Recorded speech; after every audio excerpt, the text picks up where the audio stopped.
گھر میں اکلوتی ہونے کی وجہ سے میرے سارے لاڈ اٹھائے جاتے تھے۔ پاپا جب بھی کام سے آتے تو میرے لیے ڈھیر سارے کھلونے لے کر آتے تاکہ میں ان کے ساتھ کھیل سکتی۔ جب میری عمر 22 سال کی ہوئی تو مجھے کالج میں داخل کروا دیا گیا۔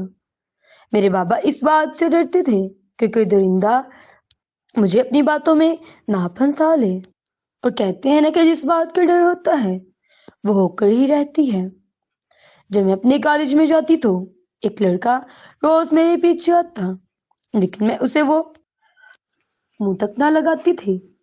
وہ انتہائی خوبصورت تھا۔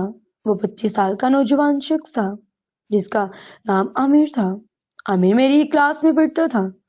مجھے کافی لڑکیوں سے شکایت ملی تھی کہ وہ لڑکیوں پر مرتا ہے، لیکن جب سے میں نے اسے دیکھا تھا وہ انتہائی خوبرو اور خوبصورت شخص تھا۔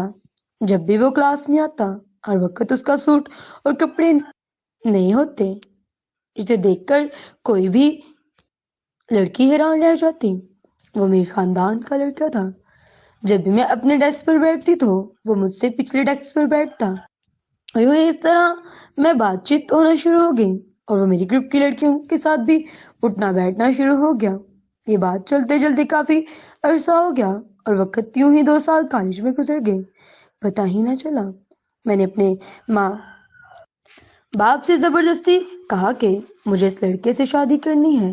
وہ مجھے سمجھاتے تھے، لیکن میں لاڈلی ہونے کی وجہ سے وہ میرے سارے خوابوں کو پورا کرتے تھے۔ میرے باپ نے ایک بار مجھ سے ضرور کہا تھا کہ اگر تم اس لڑکے سے شادی کرو گی تو اس کے گھر کے دروازے تمہارے لیے بند ہیں، ہم تمہارے کسی بھی معاملات میں نہیں آئیں گے۔ اگر یہ تمہاری مرضی ہی چلے گی تو اگر کوئی مسئلہ مسائل ہوئے تو ہم اس میں کوئی بھی بات چیت نہیں کریں گے۔ جب میری اس سے شادی ہو گئی تو شادی بڑی دھوم دھام سے ہوئی۔ ہر چیز میرے باپ نے اپنی محنت کی کمائی سے ارینج کر دی تھی، لیکن شادی کو بھی کچھ عرصہ ہی گزرا تھا کہ میرے شوہر کی اصلیت میرے سامنے آنے لگی۔ میں سائمہ یہ چیزوں کو دیکھ کر بہت پریشان ہو جاتی تھی کہ میں نے ایک غلط فیصلہ لیا۔ میں نے ماں باپ کی نافرمانی کی ہے، لیکن میرے شوہر کی تشدد روز بروز بڑھتے جا رہے تھے۔ وہ ہر روز مجھے مارتا، روز مجھ پر ظلم کرتا اور ہر روز مجھ پر شک کرتا کہ تمہارا کسی اور لڑکوں کے ساتھ بھی چکر ہے، لیکن میں ان لڑکیوں میں سے نہیں تھی۔ جب سے اس کے ساتھ میری تھی میرا کسی کے ساتھ اٹھنا بیٹھنا بھی نہ تھا۔ جب میں اپنے ماں باپ کو کال کرتی تو وہ ہمیشہ مجھے یہی کہتے کہ بیٹا یہ تمہاری اپنی ہی مرضی تھی۔ مجھے معلوم نہ تھا کہ محبت کے عوض مجھے ایک درندہ مل جائے گا جو میری نسلوں تک کو بھی تباہ کر دے گا۔ جب مجھے کوئی اور چارہ نہ ملا تو میں نے سوچا کہ میں اپنی جان دے دوں گی، میں اس دنیا سے رخصت ہو جاؤں گی۔ میں ایک ندی کے پاس گئی جو ہمارے گھر کے پاس ہی تھی، جس کا پانی مجھے مار رہا تھا اور مجھے صرف دیکھ کر ہی خوشی ہو رہی تھی۔ مجھے اپنی موت خوبصورت دکھائی دے رہی تھی کہ اس بدصورت زندگی سے جس درندے کے ساتھ میں گزار رہی ہوں بہتر یہی ہے کہ میں مر ہی جاؤں۔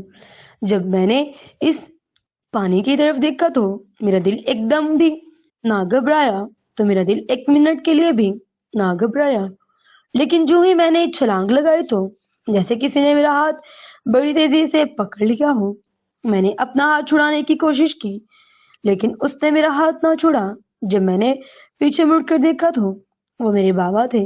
وہ مجھے اپنے گلے لگا کر گھر کے واپس لے گئے اور وہاں جا کر ماں کے پاس بٹھایا، مجھے تسلی دی، اور باپ نے میری آنکھوں کے آنسو صاف کیے اور بڑی دیر تک مجھے اپنے گلے لگائے رکھا۔